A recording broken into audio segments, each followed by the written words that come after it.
കൃഷ്ണ ഗുരുവായൂരപ്പ ശരണം. ഗുരുവായൂരപ്പൻ്റെ ഉച്ചപൂജ കഴിഞ്ഞു, കളഭാലങ്കാരം കഴിഞ്ഞു, നട തുറന്നു കേട്ടോ. ഇന്നിപ്പോൾ തിങ്കളാഴ്ചയാണ്, എന്നാലും നല്ല തിരക്കായിരുന്നു. ഇപ്പോൾ പക്ഷേ 1:45 1:50 ആയപ്പോഴേക്ക് ഏകദേശം വരി 10:30 ഇന്ന് ക്ലോസ് ചെയ്തുകൊണ്ട് വരി നേരത്തെ ആയി. അപ്പോൾ കൊടിമരത്തിൻ്റെ അവിടെ കുറച്ച് നേരം തുറന്നു വിട്ടു. അതുകൊണ്ട് തൊഴാൻ ബുദ്ധിമുട്ടുണ്ടായിരുന്ന ഭക്തജനങ്ങൾക്കൊക്കെ അതിലെ കയറി ദർശനം കിട്ടി. എന്നാലും നല്ല തിരക്കുള്ളൊരു അന്തരീക്ഷം തന്നെയാണ്. അത് ഇനിയിപ്പോൾ കുറയാൻ ഇപ്പോൾ അടുത്തൊന്നും നോക്കണ്ട. ഇനിയിപ്പോൾ ജൂണിലൊക്കെ വെക്കേഷൻ കഴിഞ്ഞിട്ട് വൈശാഖ മാസം കഴിഞ്ഞാൽ മാത്രമേ അതൊക്കെ ഉണ്ടാവുള്ളൂ. അപ്പോൾ നമുക്ക് എന്തായാലും തൊഴാനായിട്ട് പോവാം. ആദ്യം തന്നെ അത്തിമര ഗണപതിനെ ഒന്ന് പോയി തൊഴാം.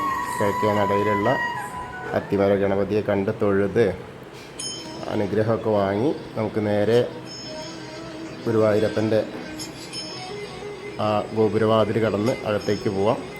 അങ്ങനെ വാതിൽപ്പടി കയറുമ്പോൾ അകത്തേക്ക് ഇങ്ങനെ നോക്കാം. അപ്പോൾ ആ ശ്രീകോവിലിൻ്റെ ഉള്ളിലെ പ്രകാശം നമ്മളിലേക്ക് എത്തും. അപ്പോൾ ഗുരുവായൂരപ്പൻ നമ്മളെ കണ്ടു എന്നുള്ള ആ ഒരു കാഴ്ചയാവും. അങ്ങനെ ഇടതുവശത്തുള്ള ആ പീഠം ഒന്ന് നോക്കി തൊഴാം. മേൽപ്പത്തൂരിനെ ഒന്ന് സ്മരിക്കാം. അത് കഴിഞ്ഞാൽ വലതുവശത്തുള്ള ആ തൂണ് നോക്കിയിട്ട് നരസിംഹാവതാരം കാണിച്ചു കൊടുത്ത തൂണ് നോക്കി തൊഴാം. പിന്നെ അകത്തേക്ക് ഇങ്ങനെ നോക്കി തൊഴുമ്പോൾ കാൽവളകൾ കാണാനുണ്ട്, 2 നല്ല കാലുകൾ കാണാനുണ്ട്, കാൽവളകൾ കാണാനുണ്ട്. ഇങ്ങനെ മേലേക്ക് നോക്കുമ്പോൾ വലിയ പട്ടൊക്കെ ഇങ്ങനെ ഞൊറിഞ്ഞെടുത്ത്, മഞ്ഞപ്പട്ട് ഞൊറിഞ്ഞെടുത്ത്, അരമണിയൊക്കെ കാണാനുണ്ട്, കിങ്ങിണിയൊക്കെ നല്ലതായിട്ട് വലിയ അരമണി കിങ്ങിണിയൊക്കെയാണ്. അങ്ങനെ നോക്കി വരുമ്പോൾ 4 തൃക്കൈകൾ കാണാനുണ്ട്. ഇന്ന് മഹാപ്രഭുവായിട്ടാണ്, മഹാവിഷ്ണു രൂപത്തിലാണ് ഇന്നത്തെ ഗുരുവായൂരപ്പൻ്റെ അലങ്കാരം. യഥാർത്ഥ ഗുരുവായൂരപ്പനായിട്ടാണ്, ചതുർബാഹുവായ മഹാപ്രഭുവായിട്ടുള്ള അലങ്കാരമാണ് ശ്രീലകത്ത്. വളരെ മനോഹരമായ അലങ്കാരം, നല്ല രസമായിട്ട് ചാർത്തിയിട്ടുമുണ്ട്. അങ്ങനെ 4 കൈവളകൾ ഇട്ടിട്ടുണ്ട്. കൈകളിൽ തോൾവളകൾ അണിഞ്ഞിട്ടുണ്ട്. ശംഖ് ചക്ര ഗദാ പത്മത്തോടുകൂടി മഹാപ്രഭുവായിട്ട് ഇങ്ങനെ വാണരുളാണ് ഗുരുവായൂരപ്പൻ്റെ ശ്രീലകത്തെ ഗുരുവായൂരപ്പൻ. പൊന്നുണ്ണിക്കണ്ണൻ്റെ ആ രൂപം മാറിയിട്ട് ആ മഹാപ്രഭുവായിട്ട് തന്നെയാണ്. അങ്ങനെ നോക്കുമ്പോൾ നല്ല വെളുത്ത ഉണ്ടമാല, വെള്ള പൂവ് കൊണ്ടുള്ള ഉണ്ടമാല കാണാനുണ്ട്. തിരുമുടിമാല ഉണ്ട്. തിരുമുടിമാല അതേമാതിരി തന്നെ വെളുത്ത പൂവാണ്. അങ്ങനെ കണ്ട് തൊഴുതോളും എല്ലാവരും. ആ ഗതയൊക്കെ കളഭം കൊണ്ട് ഇങ്ങനെ ചാർത്തിയിട്ടുണ്ട്. എല്ലാവരും ഇപ്പോൾ നമ്മൾ സോപാനപ്പടിയിൽ നിന്നിട്ട് ഗുരുവായൂരപ്പൻ്റെ ശ്രീലകത്തേക്ക് നോക്കുകയാണ്, തൊഴുകയാണെന്ന് ഇങ്ങനെ വിചാരിക്കുക. മഹാപ്രഭുവിനെ കണ്ട് തൊഴുകയാണെന്ന് വിചാരിക്കുക. അതിന് ശേഷം നമ്മൾ സോപാനപ്പടിയിൽ നിന്ന് താഴേക്ക് ഇറങ്ങിയിട്ട് ആദ്യത്തെ ആ കല്ല് നോക്കിയിട്ട്, അഗ്നികോണിലുള്ള കല്ല് നോക്കിയിട്ട് തൊഴുക. പിന്നെ നേരെ വരുന്നത് തിടപ്പള്ളി നോക്കി തൊഴാം. അതിന് ശേഷം ആ ചുമരിൻ്റെ മുകളിലേക്ക് വീണ്ടും നോക്കിയാൽ ആലിലക്കണ്ണനെ കണ്ട് തൊഴാം. അത് കണ്ട് തൊഴുത് സപ്തമാതാക്കളൊക്കെ കണ്ട് തൊഴാം. അങ്ങനെ അത് കണ്ട് തൊഴുതിട്ട് അവിടെ നിന്ന് ഇങ്ങനെ പോരുമ്പോൾ ഗണപതിയുടെ അവിടെ വരിക. ഗണപതിയുടെ അവിടെ വന്നിട്ട് ഗണപതിയുടെ അവിടെ നിന്നിങ്ങനെ കളഭം കൊണ്ടുള്ള അലങ്കാരമായി വരുന്നു. നിറയെ മാലകളുണ്ട്. അതൊക്കെ ആയി പറഞ്ഞ അർച്ചന പ്രസാദങ്ങൾ കുറേ ഉണ്ട്. അർച്ചന കൊണ്ടുപോകാൻ ചെയ്തിട്ടുണ്ട്. നിറയെ പൂക്കളാണ്. അപ്പോൾ എല്ലാവരും ഗണേശനെ കണ്ട് തൊഴുക. ഏകദന്തം മഹാകായം തപ്തകാഞ്ചന സന്നിപം ലംബോദരം വിശാലാക്ഷം വന്ദേഹം ഗണനായകം. അത് കഴിഞ്ഞ് സരസ്വതി അറിയാതിരിക്ക് നോക്കുക. സരസ്വതിയുടെ ഫോട്ടോ കാണാം. അവിടെ 2 മാലകൾ മാത്രമേ ഉള്ളൂ. അപ്പോൾ അത് കണ്ട് തൊഴാം. സരസ്വതി നമസ്തുഭ്യം വരദേ കാമരൂപിണി വിദ്യാരംഭം കരിഷ്യാമി സിദ്ധിർഭവതു മേ സദാ.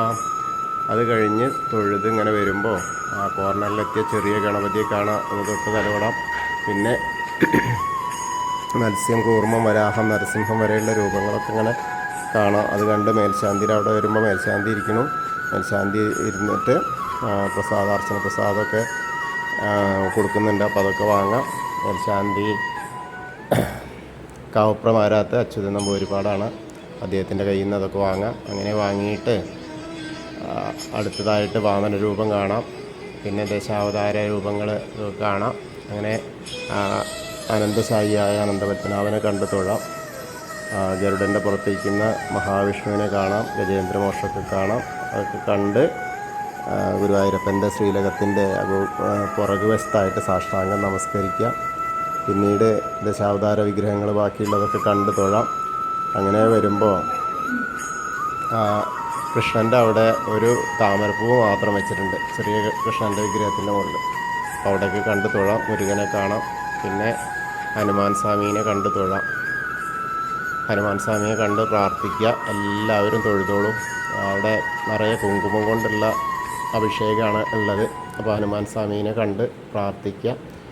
അത് കഴിഞ്ഞാൽ നേരെ ശ്രീകോവിലിൻ്റെ ഓവിൻ്റെ അവിടെ എത്തിയിട്ട് ഓവിൻ്റെ അവിടെ നിന്ന് പ്രാർത്ഥിക്കുക. അത് കഴിഞ്ഞ് വീണ്ടും അതിൻ്റെ അവിടെ എത്തിയിട്ട് താമരക്കണ്ണനെ കണ്ട് തൊഴാം. പിന്നെ താമരക്കണ്ണനെ കണ്ട് തൊഴുത് നേരെ വരുമ്പോൾ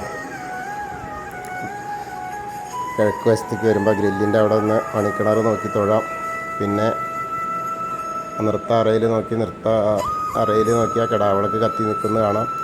അപ്പോൾ കണ്ണൻ നൃത്തം ചെയ്യുന്നതായിട്ട് സങ്കല്പിച്ച് തൊഴുക.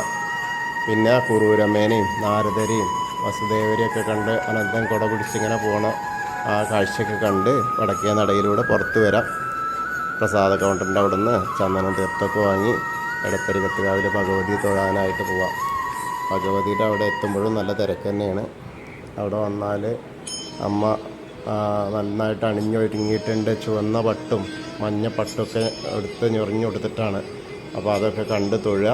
എല്ലാവരും കണ്ട് തൊഴുതോളൂ. ഭഗവതീനെ കണ്ട് തൊഴുക.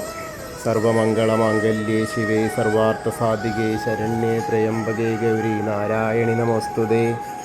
അങ്ങനെ കണ്ട് തൊഴുത് മമ്മിയൂരപ്പനെ കാണുക. മമ്മിയൂരപ്പനെ കണ്ട് പ്രാർത്ഥിക്കുക. നമശിവായ നമശിവായ നമശിവായ എന്നുള്ള പഞ്ചാക്ഷരി മന്ത്രം ചൊല്ലുക. മമ്മിയൂരപ്പനെ കണ്ട് തൊഴുക. അതിനുശേഷം കൂത്തമ്പലത്തിൻ്റെ അവിടെ വരിക. കൂത്തമ്പലത്തിൻ്റെ അവിടെ എത്തിയിട്ട് കൂത്തമ്പലത്തിൻ്റെ അവിടെ നിന്നും തൊഴുക. കൊടിമരത്തിൻ്റെ അവിടെ നിന്ന് തൊഴുക. ഒരിക്കൽ കൂടി ശ്രീലകത്തേക്ക് നോക്കിയാൽ ആ മഹാവിഷ്ണു മഹാപ്രഭുവിനെ കാണാം. കണ്ട് തൊഴുത് പിന്നെ അയ്യപ്പസ്വാമിയുടെ അവിടെ വന്ന് അയ്യപ്പസ്വാമിയുടെ അവിടെ ഇന്ന് കളഭം കൊണ്ടുള്ള അലങ്കാരമൊന്നും കാര്യമായിട്ടില്ല. മഞ്ഞപ്പട്ട് ഇങ്ങനെ ഞൊറിഞ്ഞ് എടുത്തിട്ടുണ്ട്. മഞ്ഞപ്പട്ടാണ് ഉള്ളത്. അപ്പോൾ അയ്യപ്പസ്വാമീനെയും കണ്ട് തൊഴുക.